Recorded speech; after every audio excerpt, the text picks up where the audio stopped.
Welcome to Cars on Call. I am automotive journalist Steve Schutz, and I am without our co-hosts Adams Hudson and uh, trauma surgeon Stephan Moran are Mhm. unavailable, and I'm taking this opportunity to kind of go a little freelance and do something different. But I think it's going to be fun, and it'll be fun for me and our guest. And if it's not fun for anybody else, well, that's too bad. But we're going to have fun. So. I'm going to talk about something. I'm going to call this episode almost famous because I I hear Ed Barrett laughing, but it's true. And I did my first automotive review of a new car in 1995, which is 30 years ago. And I've been doing it monthly ever since. And I've had a great experience and it's been great. But I haven't really talked about it too much. We talked about it in the show with Stefan and Adams a little bit, but not really in detail. And I've been friends with Ed for 25 years, and we talk often, and we've had a lot of shared automotive journalism experiences. But one experience we have not had is the experience of being a famous, well-known automotive journalist. We've been under the radar. And here's what I think is cool about it. This is why I wanted to talk about it, despite the fact that neither Ed nor I are famous. He's more famous than I am. But despite the fact we're not Car and Driver, Road and Track, or anything like that, we had a lot of great automotive journalist experiences. It's almost like touring with a rock band. We're out at the back of the stage. You don't even know we're there, but we're there, and we're part of the show. So, Ed Barrett, tell us a little about yourself. He's an automotive journalist too, and let's get going. Sure. Great to be with you, Steve. And I got into photojournalism a little earlier, about 1992. Prior to that, I had a new car purchasing service. Well, let's continue with that while I was doing the journalism too for a while. And got into this because I had an idea that I could write a story about a car, doing a review. And then the question was, how do you get into the business? And my approach was to talk to or contact various automotive writers that I would see in the newspaper, and found that most were not anxious to share what the way to get into the business was. So it took some more research, and I finally found a guy up at AAA in San Francisco who gave me what I refer to as the Rosetta Stone. He said, "Go, That's good. go, go see Terry Page at Page One Automotive." And Terry was had a PR company that handled press cars for the manufacturers. So I made an appointment, talked to Terry. Terry said, "Ed, if you can get a car review published, send it to me and I'll send it to the manufacturers and you will get cars to drive to review in the future." So I went on a vacation with my wife up in Washington State and rented what was brand new at the time was a Pontiac Grand Prix.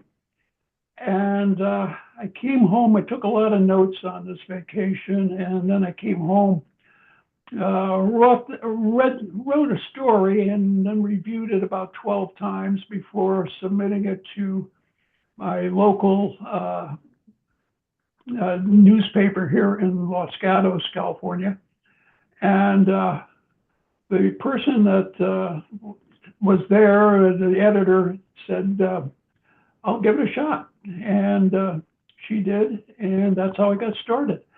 Sent a copy to Terry Page. She sent them to all the manufacturers, and within a week of that, I get a call from Lexus. "Ed, we understand you're a new auto journalist. We want to give you cars."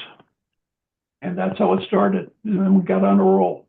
And it went on, in my case, for 27 years. So That's first of all, I want to say a little shout out to the late great Terry Page, a wonderful man. Indeed. Yes, indeed. Yeah, he was a wonderful man. He knew Helped out a lot of us. Yes. he got me started, and Yeah. he knew everybody. It's an Yeah. amazing guy, and Yep. it's interesting. He knew absolutely everybody in the industry, and yet he was a Yeah. very quiet, understated Yeah. man. Very understated guy. Yeah. Yeah. I No had a very question. similar experience because there's a few things I want to touch on: press cars, events, and journalist organizations, and all three of them are important. And when I got started, what I did was I was moving from Texas. I was in the Air Force, moving to California to a different base. And I'd been writing in Texas and I had to get cars from dealerships, which really sucked. You know, you have it for Yeah. 2 days and they call you, they say you can have it for a week, which of course is the standard. They call and say, oh no, we sold it. Oh no, there's this problem, that problem. It was really a headache. And I actually called when I was leaving. I thought, oh, I can't write about cars anymore. And then I called Lexus, and the guy at Lexus PR corporate said, hey, send me your stuff. And I did. He goes, all right, we can get you cars. And he connected me with Terry Page. And then all of a sudden, I had press cars and everyone you get for a week. And then no one was calling to take them back. So I want to start, the press cars are great. I, Actually, you just said something, Ed, that I think I want to highlight because whenever people find out I get press cars, they're like, you got to be kidding. It is the Yeah. Rosetta Stone. Exactly. Yeah. They're like, whoa, you get these cars for a week and the manufacturer, and they drop them off at your house and they pick them up and they're insured. And yeah, and the answer is yes. And what you just touched on is the other side of that. And that is you need to write, you need to write well, you need to be credible, Yeah. you need to get published. And Yeah. you need to make your deadline and you need to write something that your readers are going to appreciate it. And it needs to be credible. If you just Yep.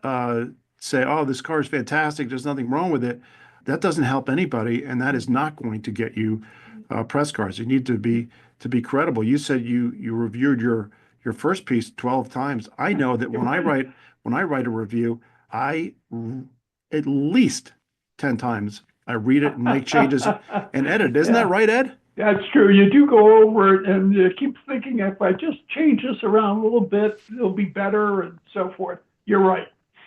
Yeah. Yeah. Yeah. So, On your point about credibility, I had a fellow lives not too far from me who owns a Lamborghini, and I was walking by his house one day, and he knew I had press cars, and he said, "You know what? You got the best job in the world." And I thought, here's a guy with a Lamborghini thinking, I have the best job in the world. That will always stick with me. yeah, that's pretty cool.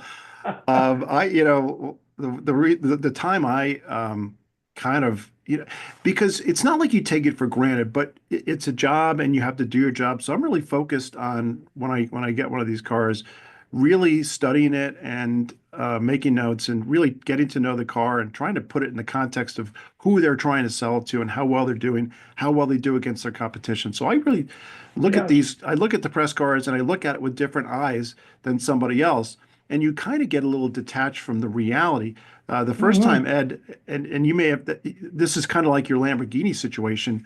The first time I really kind of got an idea that this was unusual, my wife Elisa was talking to somebody, and they said something about, Steve writes about cars and he gets press cars, and Elisa said, yeah, every time men hear about what Steve does with cars, they go gaga. Absolutely. Absolutely. So it Yeah. is nice, and but You're a minor celebrity because almost, nobody knows that anybody can actually do this, yeah, and they know nobody who actually does that. So you become a minor celebrity, yeah, almost famous. almost famous. Yes.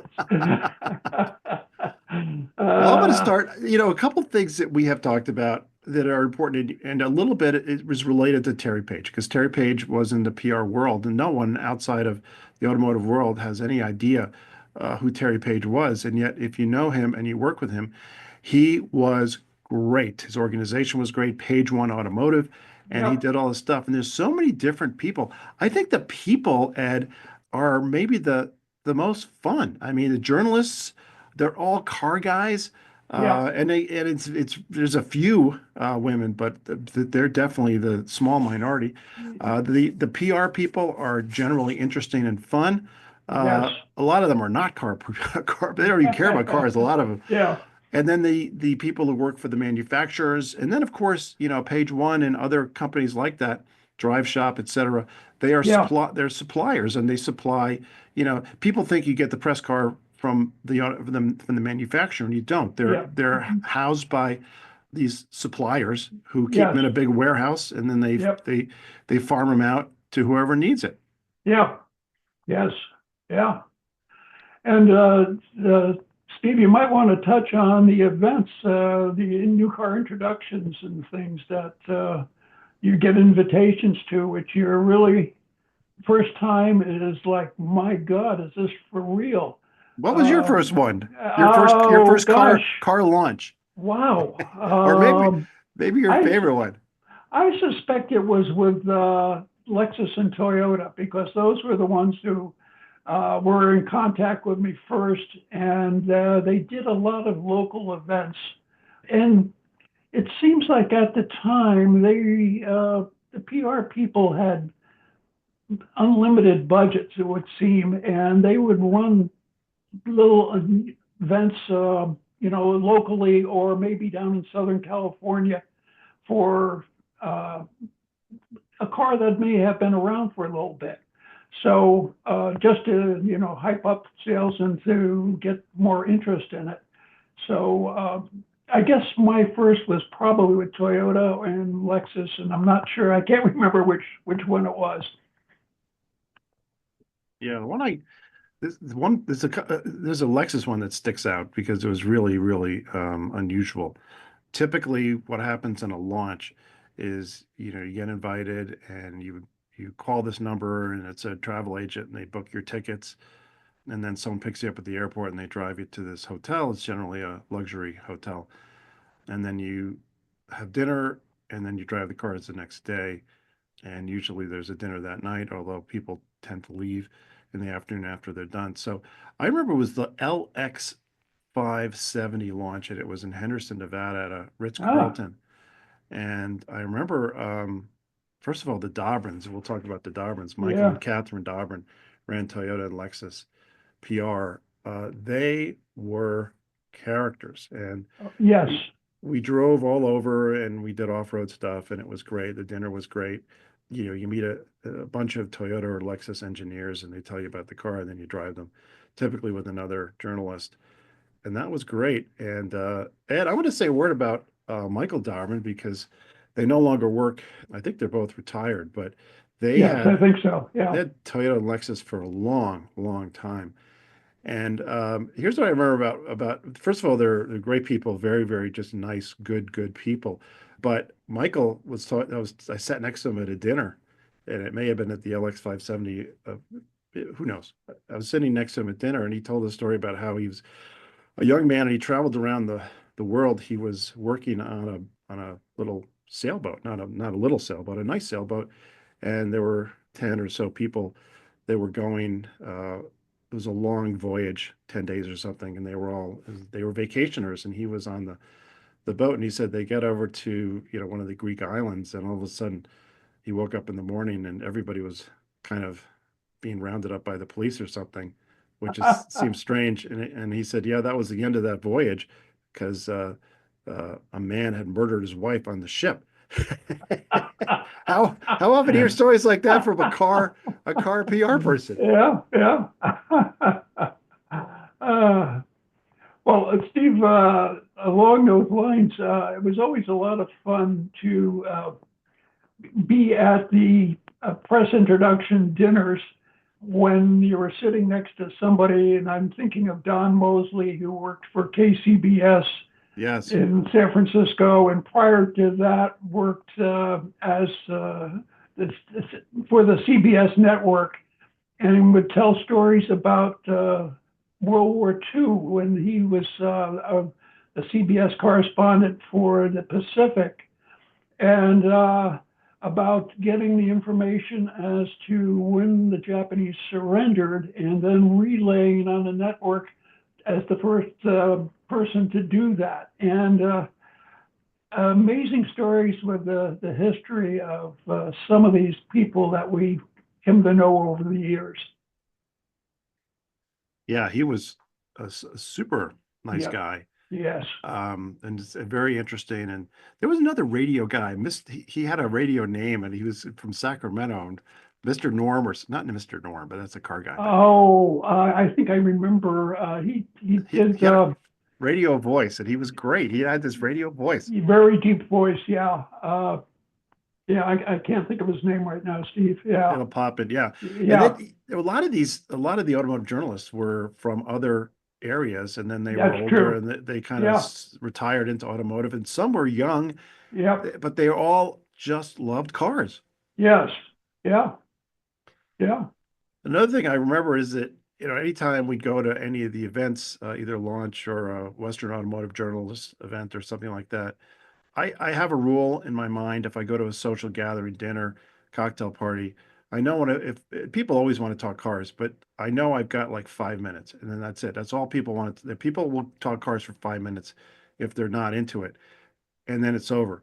They don't want to talk about cars more than 5 minutes. Hmm. Um, at these events, that's all we talked about the whole time. Exactly. Yeah. Yeah. And a lot of the stories were about the previous event they had been to, or something that crazy that happened at a previous event.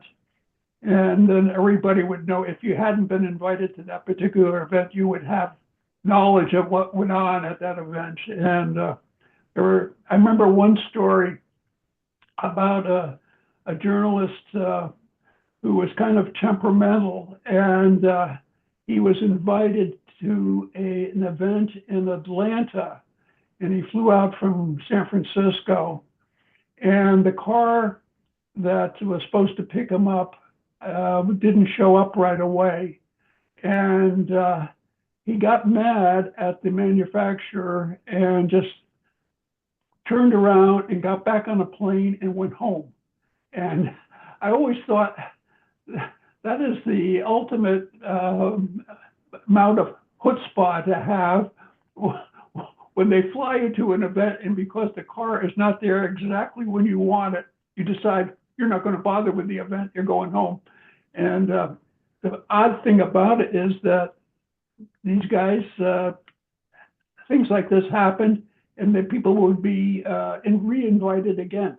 If you were like a 600-pound gorilla, and I think of the auto writer for the San Francisco Chronicle, if you had that kind of clout, you could not offend people enough that they wouldn't re-invite you to the next event. And that always amazed me. That wasn't us, Ed. That's true. And I think people on the B list, like you and I, Steve, were careful not to offend. Absolutely. And I Yeah. always thought, it takes us a real sense of entitlement to take advantage Oh my of, God. And some yeah, people were that way. Yeah. Yeah. yeah. Yeah. For Yeah. example, I always thought it took us a real sense of entitlement to crash a press car, but that Yeah. happens. What's Yes, your favorite indeed. crash story? Not Well, your, you never crashed a car, but tell me about I what a remember, crash you remember. one of our friends from Central Valley had a single person accident, and he apparently spun the car, and there was rumor that maybe he had been drinking, and he ended up demolishing the car, and the manufacturer made him pay for it. And because Wow. he was, the police came and said he was at fault. And so they made him pay for the car. But that's the only time I've ever heard that happening. Yeah, crashes do happen. Yeah. I If know it's in the that. line of duty, when you're Yeah. doing a ride and drive where you're out evaluating the car, then I guess it's okay. I mean, you may get reprimanded, but if you are negligent to the point of crashing the car, then bad things could happen. Yeah, especially if you have two of you together and you crash the car, Yeah, um, yes. then that's one that I certainly have seen. I did see a crash that I saw two crashes that I'll describe, but I did see a lot of people, even with someone next to them, that would drive super fast, Oh, yeah, and I would call it reckless driving. I saw a lot of that, which really, yeah, again, it seems like a sense of entitlement. I the flip side of that is Matt Nauman, who was with the San Jose Mercury News, I think. yes, Um, he was with me, and I was driving. This is Western Automotive Journalist, and I was driving a car, and we were going from I think the off-road part of that meeting, where we were evaluating all these off-road yes, SUVs, yeah. and I drove from there to the hotel, and I just drove in my usual manner. And at the end, we get out of the car, and he looks at me and goes, "Hey, Steve, thanks for driving like that. I really appreciate it." Because he's, too many of us, that's the a negative. Don't drive safely or considerately, and that's a shame. Well, my experience on that, Steve, was when I first started, and we were on a ride and drive, and the fellow was with me was an older guy, been around a while, and he said to me, "Ed, I promise I won't scare you if you will promise that you won't scare me." I said, "You got a deal," Got a deal. and uh, and I took those words to heart from that point on. Two crashes that I saw, both were at Western Automotive Journalist Laguna Seca days. Oh yeah, And one was really kind of very interesting. And this crash was not, well, it was a journalist's fault, but it wasn't a terrible thing. And I won't name him, but I was actually in the passenger seat. Usually oh really? you drive the cars on the track. That's what you do. Yeah. And, I would drive many, many cars on the track at Laguna Seca at these events.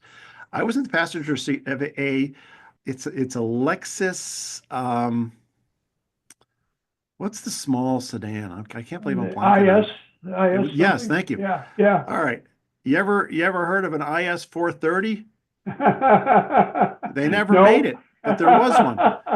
There was one, and it was Yeah, it was being tested by Lexus. It was the first generation IS, and they had stuck a 4.3 liter V8 into it with a oh, wow. manual transmission. So their factory driver was taking people for rides, and of course I was very interested. It Yeah. was Scott Pruitt. So Scott Pruitt's Oh, driving, yeah, yeah, and we're coming down the corkscrew, and of course he's going very fast. It's a racetrack. He's a race yeah, car driver. He's going very fast, and I'm just enjoying the experience of a professional.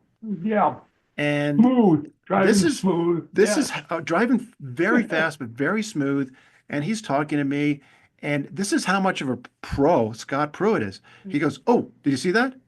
I'm like, "What? See what? I didn't see I didn't see anything. What are you talking about?" He goes, "Someone went off over there." So Oh, yeah, he'd seen a puff of dust yeah, in his peripheral vision, and I had to look around like, where is it? And yeah, then I kind of saw it, but not really. So we yes, come around. It was down the corkscrew. So he's at the top of the corkscrew when he saw it. We go down the corkscrew, and then it goes right, and then a long sweeping left. And yes, somebody in a 350Z had overcooked that turn, and they lost the back end, and then they went and into the dirt, and they actually went up against the tire barrier. The car was slightly damaged. yeah, Everyone was yeah, okay. Scott, of yeah, course, pulled the car up next to him on the dirt, made sure the yeah, guy was okay. So that was one I remember. yeah, And another one I remember, there was a irresponsible automotive journalist that we both know, not personally, yeah, but we know who he is. And I'll you know who it is because I'm going to say he was also a lawyer. yes, And he was so irresponsible. And yeah, he took uh, a Mustang that had been modified to this aftermarket tuner, and this aftermarket tuner brought this car for journalists to drive, and he slammed into the wall at high speed. oh, Your wow. response, yeah. So those are my two. And Yeah, did you I ever? remember the first one, but I don't remember the second. Yeah, any other crashes? Well, I have just a comment to say that you held the all-time record for the number of cars driven at media days. I think it was 38. It's something like that. I don't think you ate lunch those days when we were doing it. Yeah. And a track thing that rings a bell with me was up at, I guess it's, what's Steers Point at the time. I had as my test car or coming that week was a Porsche Turbo. And Porsche had Hurley Haywood there. Now, Hurley was, had won Le Mans, had won the 500, what is it? 24 hours Daytona at Daytona. 500. Yeah. Yeah. Yeah, I mean, 24 hours. many times. And so I thought maybe I ought to take a ride with Hurley. So we get in the car and Hurley's to driving, and there's a little bit of a corkscrew on that track. And about that time, his phone rings and he picks it up and says, "Can't talk now," hangs it back up. And I thought I was going to, you know, go crazy at that point because here he is in the middle of a turn, and yet to him, no problem. So we get through the turn, and And he was going fast, right? Yeah, and he's going as fast as he can, and he's talking all the time to me about this and that. And we get out of the car, and he says, and my legs are wobbly at this point, and he says to me, "How about you drive and I'll ride?" And I said, "Mr. Haywood, no, thank you." I don't know that I was able to get in another car for probably another 45 minutes. But it is just remarkable how effortless and how fast these professional drivers are and how effortlessly they do it. It's just incredible. Yeah, it's one of those experiences where if, and you and I have never had this thought, but if you have the thought that you could be a professional driver, that thought will go away immediately. When Yes. you, yeah, uh, Yeah. I actually was I went around Laguna Seca with Hurley Haywood, and I drove. It was in a new Boxster, Uh-huh. and I looked at him and I said, "This is kind of stupid, because you're the professional driver, and I this doesn't make any sense to me. Really should be driving. I would probably get a lot more out of it." And he goes, "Nope." He goes, "You're driving." Okay. I did say that to him. Curly was And not a guy you're going to argue with. no, no, no. He's a very good looking guy. And Yeah. as a result of that, you kind of think he's maybe soft, but Yeah. Oh, he's no. gruff. Yeah. So, nothing, obviously he was great, but he's not warm and fuzzy. And so we start off, and Ed, it was the craziest thing. I am going, I'm not going to say tons faster than I felt comfortable, but certainly more faster than I wanted to go, because he would just literally, we get to the apex of a turn, we're coming out of the Stand turn, on it. and Stand on it. he would just, yeah, but he wouldn't say stand, he'd say throttle. Ed, what he said, throttle, he meant floor it. And then Yeah. he'd say, don't brake, don't brake. And I'm like, what do you mean don't brake? Don't brake, don't brake. He'd go, brake. And then you had to like kind of he'd slam on the brakes. It was terrifying. And I was the one Oh, I driving. know. I know. I know. uh, He very was, interesting people. Very interesting. They're in another world, Steve. Something that it, we cannot even pretend to relate to. no. All right, here's another one, Ed. I was at Thunder Hill in Yeah. kind of north of Sacramento. It's a great track, and no one's ever Yeah. heard of it. It's a great track, and I was there, and I was with a professional driver. It wasn't a famous one, but he was a professional driver, and I'm in Mm-hmm. the C5 Corvette Z06, Ah. and I spun it, Yeah.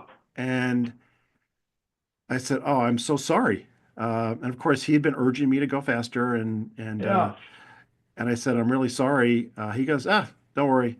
He said, I knew you were going to spin it there 2 turns earlier. I said, what do you mean? He goes, he said, the way you took the turn 2 turns and then the next turn, he goes, I knew that when you got to this point, you weren't going to be able to make the turn successfully. Yeah, And I said, you knew that from the line? And he said, yeah. I said, yeah. why didn't you say something? He goes, I knew when you spun, you wouldn't hit anything. Well, that was the beauty of Thunder Hill. It was hard to hit anything up there if you're off Well, track. we were actually close to a wall, and I Or went, you? Oh, okay. yeah, it was close to a wall, but I spun the other way, uh, away from the wall, even though oh, good. the wall I Yeah. spun into the inside of the turn, not the outside. And again, the outside was where the wall is, and you would think that's what you would hit, but he knew. I think on the topic of Corvettes, it was either probably was the C7 came out, and I remember telling our mutual friend Del Coates, this is the first Corvette that I've driven that I felt like it wasn't trying to kill me, you know? And Wow. my most terrifying experience, my first time driving a Corvette down in Texas when I was in the Air Force. I overcooked it. Well, I was going much too fast and passing a car near a rise with another car, a pickup truck coming across in the wrong lane. Somehow I avoided him and stopped the car, and I just thank God I didn't, one more second or two, and it would have been total disaster. And after that, Wow. I always had it. I guess a thing about Corvettes that I felt like I wasn't really comfortable in them. Yeah, They can bite you, and a lot of these they cars can they bite can you. bite you. Yes, A lot of these indeed they cars, can. Yeah. there's a lot of cars out there that have a lot of power and Oh, a lot more well, capability than their drivers. I would avoid, things that the cars that the manufacturers brought for the media days on the track that were really high end power because, you know, my skills are somewhat limited, and last thing I wanted to do is put it off the track and have that kind of embarrassment. My one embarrassment at the media day one time was I was leaving, and we were all parked in this parking lot, and 2 rows of cars. And I got in the car I was driving, and I'm backing up, and I'm thinking there's nothing around, so I'm not really checking the rear view mirror. And all of a sudden, I hear bang, and I've hit one of what was it? Jim Russell was the had the Yeah. school there, and I hit one of their cars. And of Oops. course, everybody stops what they're doing, and there's Ed sitting there looking stupid, having found a car in the middle of nowhere and managed to back into it. So uh, probably one of the most embarrassing times in my auto writing career. Wow. Uh, Oops. Um, Yet I was invited back the next year. So everybody loves Ed Barrett. I was What? treasurer at the time. Oh, there you go. Oh, that's So, funny. yeah, Yeah, I want to just insert this very quickly and say that we were really involved in the heyday of automotive journalism, but we were print, and print was king back then. And yes, now it's all YouTube and video shows and yep, video influencers, and print is really dead. I've had yep, two magazines that I subscribed to for many years. Both of them closed publication in the last six hmm, months print is really dying. I'm still doing print for a newspaper and a magazine, but print is really dying, which is a shame. It's a new generation, and yep, it's the way it is. yep, My biggest embarrassment at one of these events was actually at Western Automotive Journalist Media Days, and there was an announcement. We were driving. It was during the day, the road day, not the track yeah, day. And I was driving around, and you go you have a route and you get in one car and you drive to the, 20 minutes or so to the next stop area and you switch cars and you get into another car and you drive 20 minutes and you end up driving all over the Central Yeah. Valley, the lower, it's really Central Valley area. And it was great, great roads. These are all curated roads and they're fantastic and the cars are great. So I get to one stop point, I get out of the car and there's always a guy there who's kind of managing the cars that are there. And he said, "Hey, did anybody drive the Focus ST? We can't find the key, so the car is stranded." And I said, "No, Whoops. no." And got to the next thing. And did anyone drive the ST? We still haven't found the keys. So all day I'm hearing about how they can. I'm like, what idiot takes the key to a press car? You're supposed to leave it on the windshield, on the wiper, or in the cup holder. And we get to the dinner, and they make an announcement at dinner. I'm like, wow. Some idiot, but I mean, they can't find the key. I need to check my pockets. It's not obviously not there. And all of a sudden it was there. I was, I couldn't believe it. How did it happen? Do you remember that, Ed? I don't remember it being you, but I do remember that incident. Yes. So I wanted to be open and honest. So what I did Oh was, no, that was a mistake. no, what I did was I waited. He sat down and I waited about 15 minutes and then I very quietly walked up and said, "Hey, guess what? Guess what I have?" And he was just so grateful because they didn't have another key and they would have had to tow the flatbed the car. Oh yeah, So yeah. they went out and they got it. That's my biggest embarrassment. Well, Um, the good thing about the PR people there, they didn't expect a lot from us, and if you made an error or so, they kind of half expected it to happen. So they didn't hold it against you too bad. You were just dumb auto journalists, out there, and something happens, and unless it's going to cost them money, no problem. yeah, as long as you don't crash the damn car. Um, Yeah, they were absolutely wonderful about it. And Yeah, again, they didn't have to flatbed the car, so yeah. I was okay. I was off the hook, but it was certainly embarrassing. Would have been more embarrassing if I raised my hand and said, "Hey, it's me," which Yeah. which I Guilty. didn't. Yeah, Yeah. by the way, lots of, you think about how they put together there's a lot of PR handlers. Oh, yeah. Yeah. I'll talk about one who was a favorite of both of ours. That is I can't believe I'm blanking on his last name, but Gino, and I'll think of Gino's last name. Yeah. For the Gino was Mercedes. he was with Yeah. Mercedes, Yeah. and Gino. he was a pro, and he's Yeah. actually been Gino. on. Is Yeah, it he's Eckler? Was it Eckler? Gino Eckler? I can't remember his last name either. Effler. Effler. Effler. Okay. Ah, I'm glad. There Thank we you. go. Yes. Such a good guy. And now Steve, he's. people, at an advancing age like me, and you're getting there, you got to help each other. Thank you. He stands out because he was a real pro. He was older. Usually it's just young men and women. Usually women, usually good looking. And he was just a real pro. And now he works for JD Power. Oh, He's really? Uh-huh. Yeah, he's high up with the JD Power, and he is the only person I've ever met who has a Super Bowl ring. And he used to do Oh, PR for really? the Rams back when I didn't know that. when they won Yeah. the Super Bowl. So he Yeah. he has a Super Bowl ring, Wow. which is pretty cool. Yeah, it is. So Yeah.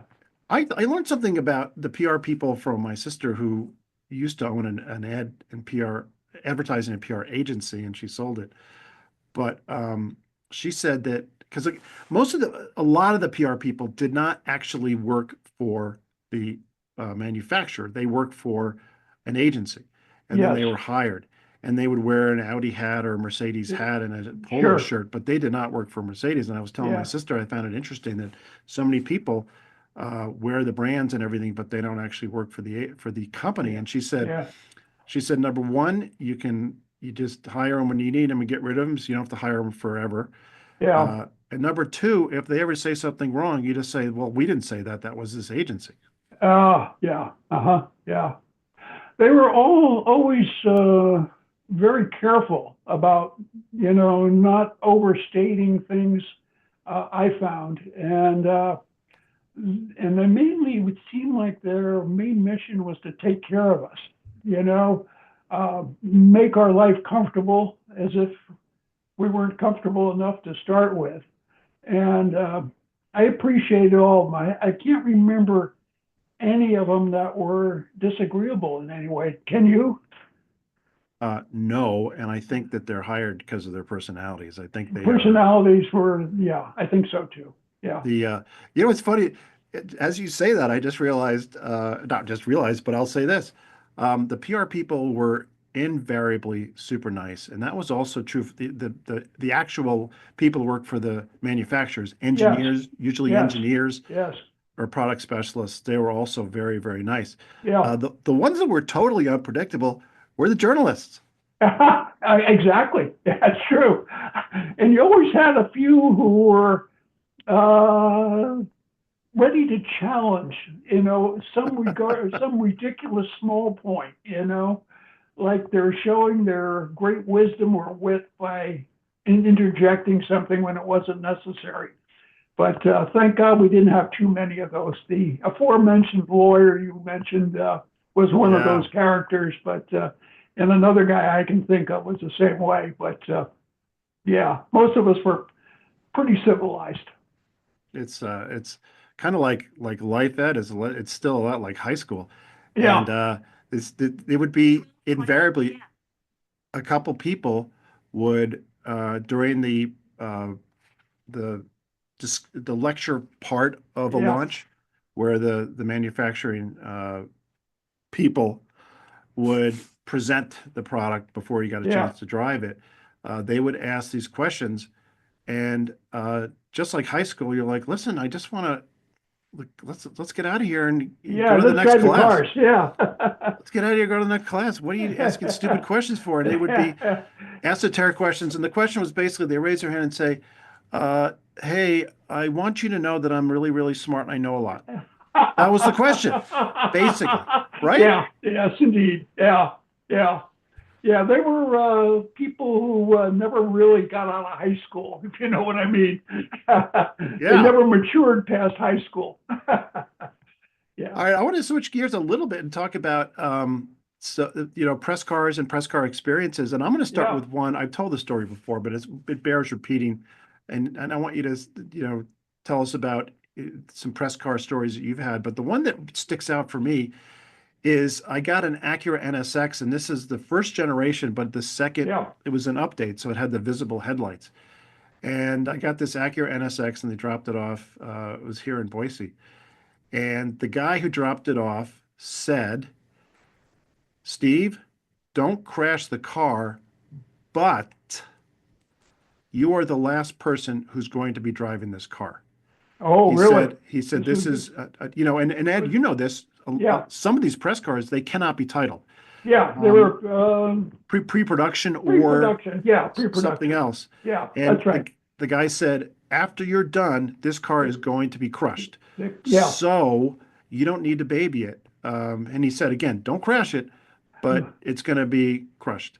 yeah, And I did drive that a little faster than I did any other car. I did yeah, not crash it, of course. I would yeah. never do that. So that was my favorite press car story. What are some of yours?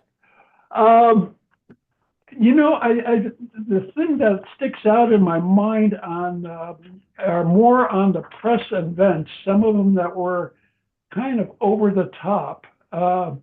And I think I told you the story about the introduction of the uh, Subaru. Well, let me think what it was. It was the Outback sedan. Oh yeah, And that, is the one when I think back on the days of being in the business, that sticks out in my mind. This was a crazy event where, and Subaru PR seemed to have unlimited budget. So they flew a bunch of us up to Portland and put us on the American Oriental Express train. really? Yeah, which was um, a collection of old cars, basically, old sleeping cars and so forth. and took us eastward through eastern Washington, where they stopped the train. We all got out somewhere. It was very, very hot, probably close to 100 degrees. The Subaru Outback sedans were waiting for us, and we were told to drive them up this fire trail up this mountain, and which we Wow. did as told, Wow. and then bring them down. Got back on the train, stayed overnight on the train, had sleeping quarters, woke up the next day in Whitefish, Montana, and then got out there and got it back in the cars. They were there again, drove a lap around Glacier National Park, back on the train, back home. It was like a 3-day event. And the irony of this was, well, along the way, there was a Japanese executive who was going to tell us all the story of this Outback sedan. And he had such poor English, none of us could understand really what he was saying. So, and then the final thing on that was this Outback sedan, which they were trying to capitalize on the Outback SUV, which was very successful. The Outback sedan was a complete flop. So all this big hype, to do something with it, the car never sold. And I always thought that was the strangest operation I was ever on. And I, the details of that stick with me today. That's funny. Yeah, Yeah. as soon as you said that, I'm like, yeah, that car only lasted a couple of years. It was a Yeah, yeah, total yeah. failure. I don't think they sold 10. Yeah, yeah. I related to that, one of the stupidest cars ever made, and we've made fun of it ad nauseum on this show, is the Nissan Murano Cross Cabriolet. So they took a, remember that? Yes. It was so stupid. They take an Yeah, SUV, they take off two of the doors, so they make it into a two-door, and then they have yeah. a convertible top. Top on And it. Yeah.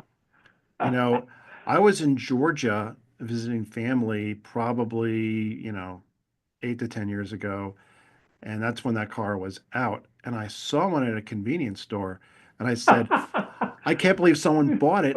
I said, but Ed, this is what you and I both think. I thought, well, maybe it's a press car. Oh, And that's I, true. That's something I would think. Yeah. and I walked up to it and it had distributor plates. Oh, yeah. It Yeah. was a press car. It was a press car. That's the only way they can get rid of it is put them in the press fleet. They probably called a journalist and said, "Would you like a long-term experience with this car?" And Yeah, somebody said yes. I'll take it as long as I don't have to write about it. Yeah, yeah. That's another thing is we can spot press cars. So it's Oh, usually a yeah. manufacturer, usually the license plates frequently from Michigan, uh, California and Michigan and Tennessee and Georgia. Those are kind of Texas. That's Yeah, kind of it as far as yeah, plates. So you see an out-of-state plate, it typically has the manufacturer plate yep, frame, yep. and it says DST, MFG, manufacturer, Hmm. distributor, Yeah, uh, that kind of a thing. And you can spot them pretty easily. yes. Yeah. And it's funny thing, my eye always wanders when I see something that I think is unusual, and I'm wondering if it's a press car when I go by it. I haven't run into one in quite a while, but I always look. Yeah. Did you ever drive the Volkswagen Phaeton? Uh, I drove I one. think I have. Yes, I don't remember much about it, Steve, but I think I have. Yes, I think I did drive it. Yeah, Yeah, they put a lot of those in the press fleet, and Volkswagen yeah. really wanted that to Oh, succeed. yes. And there was a lot of them. They put and they were very liberal in who could drive them, and Sure. they really wanted to get them out. Yeah, I drove a few of them. yeah. They were great cars. It was a very good car, Yeah, but it was a stretch too far for them, to go to that level and with the Volkswagen logo. but it was that it's a great car. It's equivalent to an S class or an Audi Yes, A8 or 7 yeah, Series BMW. But with those cars, Your neighbor's going to look up, and Oh, yeah. the girl who gives you your latte at Starbucks is going to Yeah. smile. Sure. And people notice those cars, and you get little nonverbal cues from people when they see you in that car. You get Yeah. a look of approval. I remember I was driving a Lexus press car, and I was in the Air Force and no way could I afford that car. And Yeah. I was driving it, and I was driving into and this it was brand new. It was brand new, so it just looked like a brand new Lexus. I was Yeah. driving into a grocery store, and this young woman was walking in front of the car, and she just stopped and looked at the car, and she looked at me, and she just smiled, and then she walked in. No, that's not happening with a Phaeton. Yeah. A funny experience with a press car, Steve, was my wife Emily and I were going to Reno, and we had a red uh, Pontiac Firebird with the big eagle on the hood. Yes. And of course, we were in our late 50s or 60s at the time. And every place we stopped, people either looked at us funny or they would ask us, "Is this your real car?" You know? Really? Yes. Yeah, you're not the target demographic. We looked so inappropriate for that car. And of course we were. Isn't that funny? Yeah, To really belong in that car, Ed, you needed to be you and have your wife be 25, and then that's right. it would have Exactly. worked. Exactly. Yes, that's right. Yeah. Right. All right. Well, we're gonna kind of wrap this up unless you have anything else you want to talk about. Well, I But have enjoyed it, Steve. Thanks so much for inviting me. yeah, Yeah. almost famous. And I think this is something I wanted to talk about it just because it was a great, and I still do it, but it's not the same. It was a great part of our lives, Yes. and it was a We had lot of, to, yeah, I can say I had a great run. Yeah. yeah, and you did it for 30 years just like I did. And Ed, not everyone knows about it, and not even a lot of people don't even until they talk to us or talk to other journalists, they don't even know this kind of thing is possible. But boy, it sure was fun, Ed. Yeah, it was fun. One of the best times of my life, Steve. Yeah, me too. Me too. Hmm. So, all righty. Well, that's it for Cars on Call this episode. And I want to thank our wonderful guest, Ed Barrett, and say I hope our esteemed co hosts, we have automotive collector, connoisseur, and consultant Adams Hudson, and then trauma surgeon Stephan Moran, both are unavailable. But their loss or our loss of them gave us Ed Barrett. So, Ed, again, thank you. Thank you, Steve.